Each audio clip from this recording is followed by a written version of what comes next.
Right. So really, once I separated from the military, congratulations, you're on your own.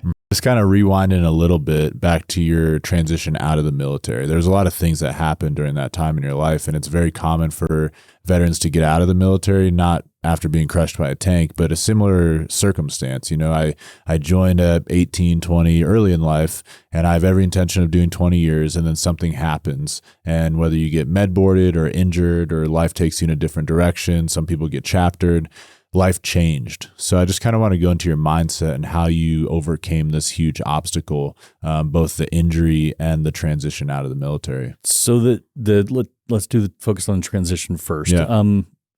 In 2001, there was not a lot of resources like there are today, right? Mount Carmel didn't even really exist at that point. Wounded Warrior Project didn't exist at that point. The VA had some level of transition. Mm-hmm.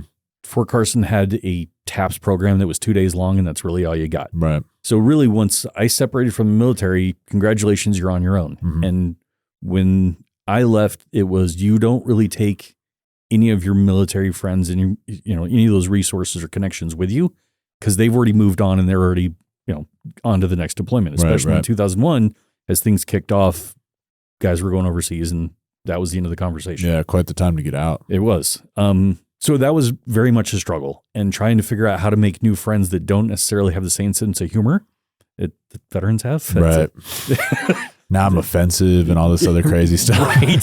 So it was very much a struggle. Right. And it took the gun range was probably the closest place that I could find somewhat like-minded people, but not necessarily, because gun range has a lot more ego. You're not really having the conversations. You're always wearing earmuffs.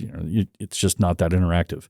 So for a number of years, it was very much a solo Sam experience to try and figure out how to overcome some of these things.